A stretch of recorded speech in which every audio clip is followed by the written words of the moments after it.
We're often taught that the fall of the Romans happened in 476, after the fall of, well, Rome. And it makes sense, right? The Germanic tribes came in and ransacked the Eternal City, establishing their kingdoms out of the ashes. But what if I were to tell you that that was not the end? The Romans certainly didn't think so.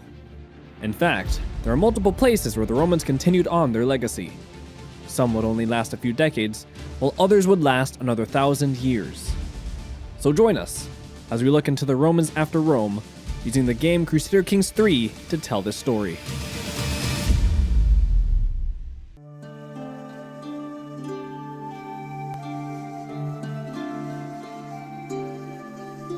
Our first state on this list is the Kingdom of Soissons. It began in around 457, after Emperor Majorian appointed Aegidius as military governor of Roman Gaul. After the emperor's death, Soissons would continue on as an autonomous region, operating independently for a few decades. Aegidius' son Syagrius would succeed him as ruler in around 465, and would act as a bulwark against the invading tribes, and an enclave of independent Roman administration.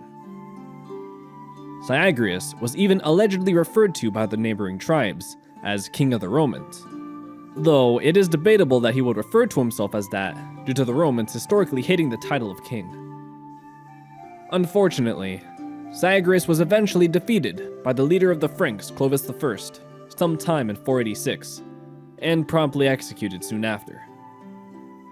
So, if you were to refer to the Soissons as Roman, then one could argue that the true fall was in 86 instead of 76. Now, that's not much of a difference, but other instances carried on far longer than a measly 10 years, like the Romano Britons.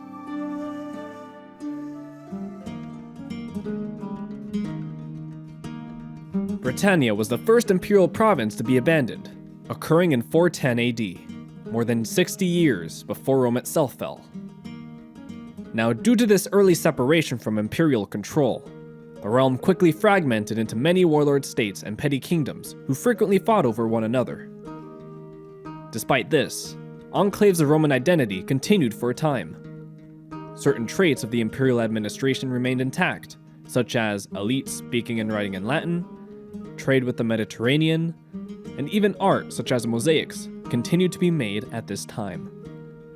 These Romanized Britons were primarily located in former city centers, where Rome's influence was at its height, like London.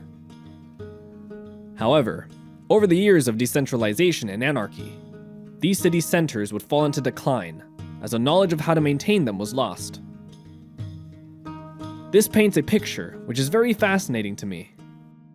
A people living in the ruins of their ancestors, forgetting its purpose and origins, yet continuing on their ancient lifestyle in some form. Romano Britannia would not last for long, however, as thousands of invading tribesmen began making their way to the Isles, creating an existential threat to the people who called Britannia their home. Those who heeded the call of war and took up arms would be remembered for millennia, as their accomplishments passed into legend. Such a legendary figure was Ambrosius Aurelianus. He was a military leader who fought back against the tribes of Angles, Jutes, and Saxons. He in fact achieved the first military victory against the invaders.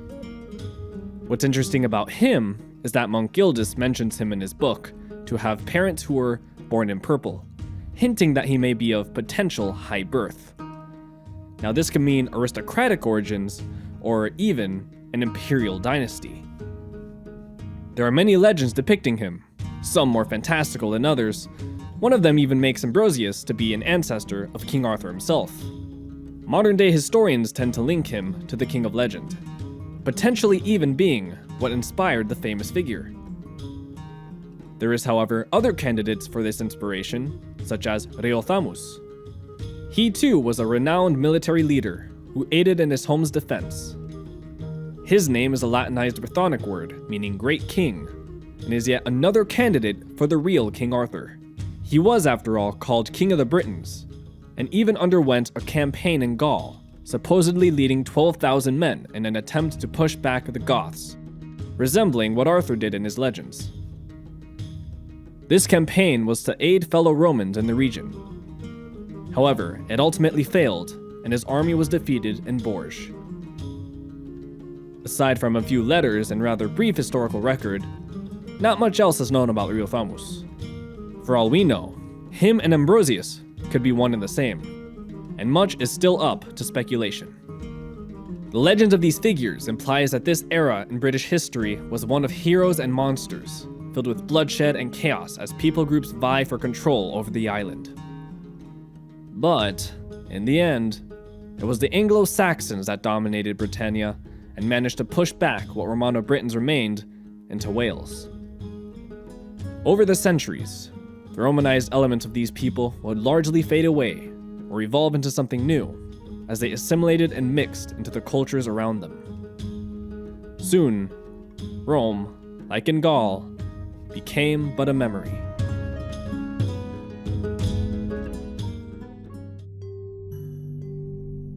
Another enclave of Roman culture was the Kingdom of the Mauro-Romans.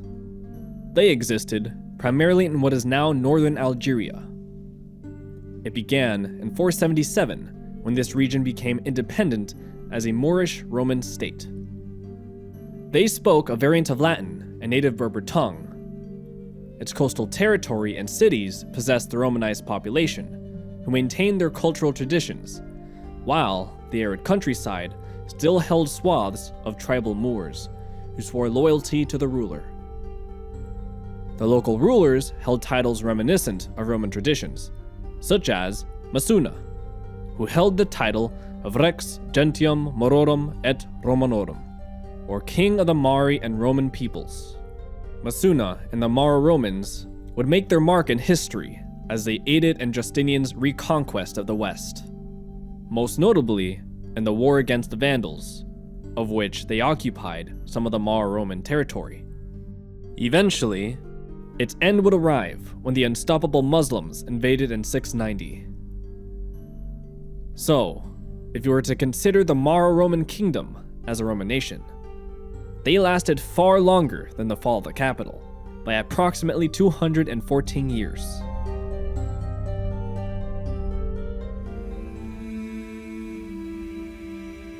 Not long after the fall, a new kingdom was formed in the very heartland of the empire itself.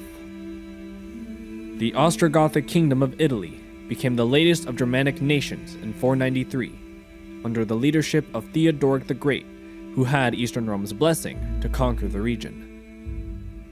Now, despite the Ostrogothic invaders' Germanic origins, so much of what made Rome could still be found in its foundation and institutions, with even state-sponsored efforts at maintaining them. Theodoric himself fashioned his rule almost like a Roman governor, and managed to exert his influence on most of the former Western Empire's territory after a few strategic marriages with neighboring kingdoms. Some of the things that were maintained were Roman law, bureaucracy, the Senate, the old currency, as well as traditional Roman art, literature, and architecture. From this preservation of old administration, there is evidence to suggest that the people at the time did not consider Rome to have fallen at all, not in the sense that we do now. It wasn't until later, when the idea of a dramatic fall possessed the minds of scholars, and the desire to retake it. Regardless, the Ostrogoths continued on their Roman legacy, albeit in a more localized form with Germanic elements. It would continue to hold on to those ancient traditions until its demise in the Gothic War of 535 to 554, at the hands of Justinian, and an Eastern Rome hell-bent on taking back the West. This was a horrific and detrimental war for those who lived in the Italian peninsula. It crippled Italian infrastructure and depopulated the region with the burgeoning plague of Justinian. Some historians argue that it was then when Rome, as we knew it, truly ended.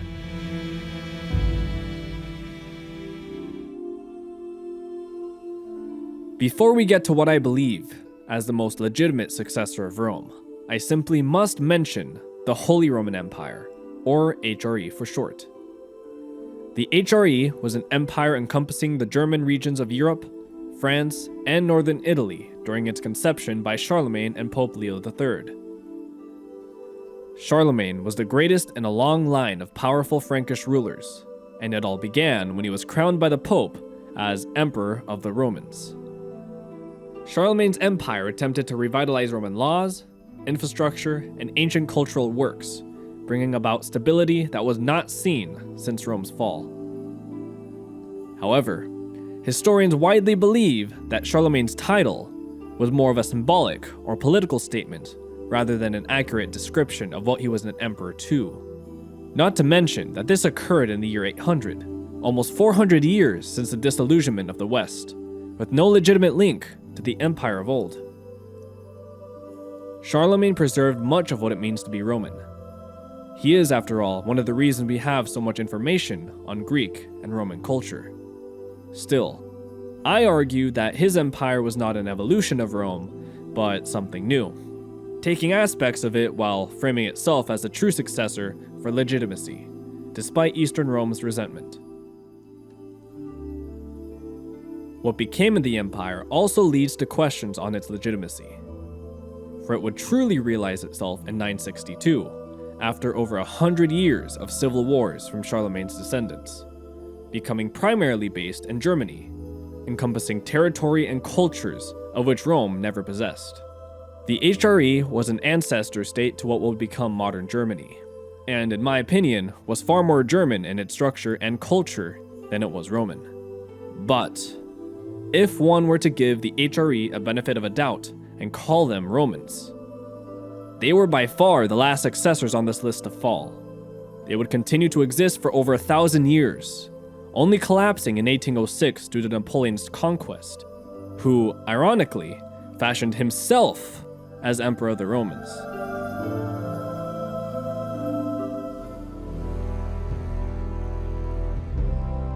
At last, we have come to what I believe to be the true continuation of Rome: Eastern Rome. The Eastern Roman Empire, or the Byzantines as most call them now, never fell to Germanic barbarians. Many scholars attribute them as a true continuation of the Roman legacy, and for good reason, being directly connected and heir to the old Roman administration, which cannot be said for most states on this list. They would continue to exist far longer than the Western Rome's collapse by almost 1,000 years, calling themselves Romans until the end. To understand why so many people call the Byzantines Roman, one must look at its history and foundation in 395, when Constantine the Great split the empire from east to west. In his time, the Sassanids threatened the empire on the regular, so Constantine moved the capital from declining Rome to a new city he named New Rome, which was later changed to Constantinople. The west would decline and shatter, but the east would continue to prosper, exerting their influence as a major power for many years to come. Throughout their existence, the Byzantines would continue the Roman laws and institutions such as the Senate, who would use Latin regularly within Byzantium's vast bureaucratic complex. Latin and Hellenic artifacts continue to maintain relevance among its culture as well, with active efforts to preserve them. And military tradition greatly resembled core aspects of imperial strategy, emphasizing heavy infantry, elite training, and siege tactics. Their height as an empire was in the 6th century, when Justinian the Great nearly retook most of the land that the Roman Empire once held, and strengthened Roman institutions within. He even built the world-famous Hagia Sophia Cathedral in Constantinople, a powerful statement that the Romans were still around, and just as dominant as ever. If things had gone differently, Justinian may have truly succeeded in restoring the western half of the empire. But, alas, it was not meant to be. Multiple crises plunged the continent into near anarchy, such as the Year Without a Sun in 536, primarily hypothesized to have come about to a large volcanic eruption, which blocked out the sun for an entire year. This caused widespread famines and further instability, perhaps even leading to the horrific plague of Justinian. which had a death toll estimated to be from 25 million to up to 100 million. Needless to say, the empire was reeling from such an event and would end up losing most of Italy once more to the Lombards shortly after Justinian's reign. The Islamic Caliphate would emerge from Arabia a century later, consuming all of Byzantium's African holdings and most Middle Eastern territories. The empire would go through eras of prosperity and decline over its long life. But one cannot ignore the slow reduction in territory it endured. By the 13th century, it was a shadow of its former self, only maintaining control of Greece and parts of modern-day Turkey. Then, the infamous Fourth Crusade commenced and temporarily occupied the once proud empire. It bounced back, but never truly recovered, when it was, at last, put out of its misery on May 28, 1453, by the Ottomans.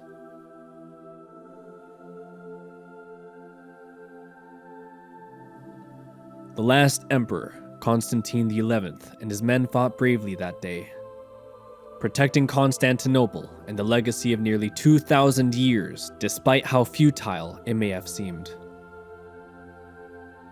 They stood their ground as the impenetrable city walls were cracked and crumpled from the thunderous 27-foot-long cannons employed by the Ottomans.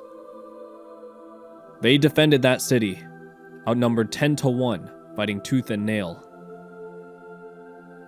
It was said that as the city fell, Constantine's last words were, "The city is fallen, and I am still alive."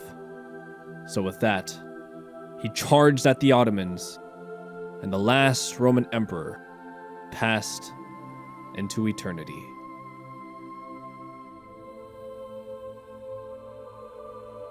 So at last, if you were to consider Eastern Rome or the Byzantines as Roman, the true fall occurred in 1453, nearly 1,000 years after the city of Rome fell, and when their chapter in history was meant to end. Hey everyone, thanks for watching. I'm new to this web feed, but I look forward to sharing my findings with all of you. But what do you guys think? What Roman enclave was the most legitimate or interesting? I'd love to hear your thoughts. Welp, see you later then.